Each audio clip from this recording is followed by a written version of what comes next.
Hello everyone, welcome back to my channel. आज म हजुरलाई मोमोको अचार घरमा कसरी बनाइन्छ भनेर देखाउँदैछु। यहाँ चाहिने सामग्रीमा तेल, आधा चम्चा बेसार, 3 वटा काटेको खुर्सानी, 1 र आधा चम्चा धनिया जिरा पाउडर, 1 चम्चा र आधा तुलो खुर्सानी, 4 वटा टमाटो, यसलाई चाहिँ म एउटा टमाटोलाई 4 टुक्रा पार्दैछु, नुन स्वाद अनुसार। मैले चाहिँ यहाँ 3 वटा खुर्सानी लिएको छु। हजुरहरूले चाहिँ आफ्नो स्वाद अनुसार राख्नु होला।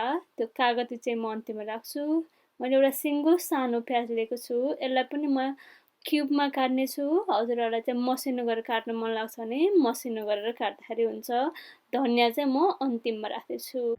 सो हेर्नुहोस्, मैले प्याजलाई चाहिँ यस्तो ठुलो ठुलो आकारमा काटेको छु, किनभने यो ग्राइन्ड हुने ब्लेन्ड हुने भएको भएर मैले चाहिँ सानो चप गरेर काटेको छैन। हजुरहरूले चाहिँ चप गरेर काट्नु छ भने काट्नु होला। सो मैले चाहिँ लसुन पनि यसरी सिङ्गै लिएको छु, काटेको पनि छैन। अनि टमाटरलाई मैले एउटा टमाटरलाई 4 टुक्रा बनाएको छु, मैले ठुलो पिस बनाएको छु। अगेन मैले हजुरहरूलाई भनिसकेँ, काट्दाखेरि चाहिँ हजुरले फाइन गरेर चप गर्दा हुन्छ, अनिखेर यसरी ठुल्ठुलो पारेर चप गर्दा नि हुन्छ। अब सबै कुरा रेडी भइसकेपछि तिल भुट्ने प्यान बसालेर अनि यो पड्किने थालेपछि चाहिँ तिल चाहिँ रेडी भयो भनेर बुझ्नु होला। अनि अब मैले यहाँ तेल राखेको छु, यो चाहिँ 5 टेबल स्पुन मैले तेल राखेको छु। अब म यहाँ प्याज फुराउँछु अनि त्यसको साथसाथै अरू सबै सामग्रीहरू राख्दैछु।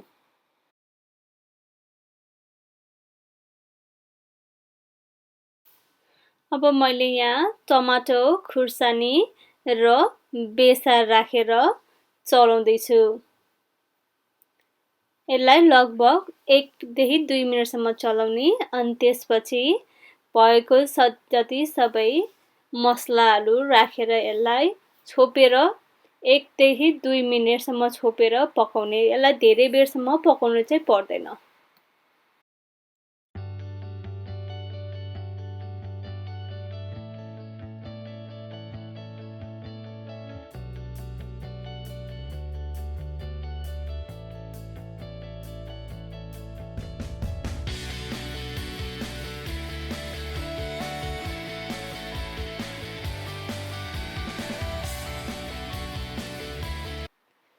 अब म यहाँ अघि भुटेको तिललाई ब्लेन्ड गर्दैछु।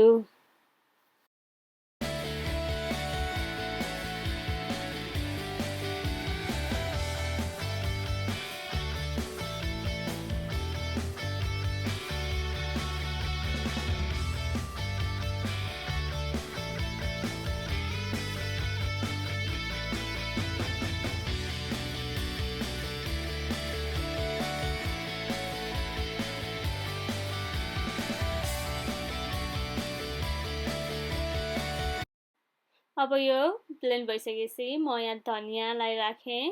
धनिया चाहिँ पकाउनु पर्दैन।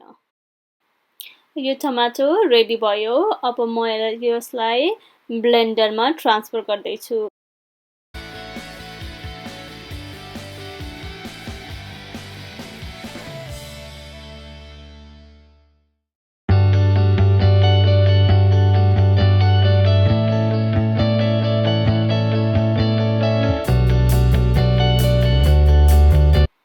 अब यो ब्लेन्ड गर्न सजिलो पार्नको लागि मैले 1 कचौरा पानी राखेँ।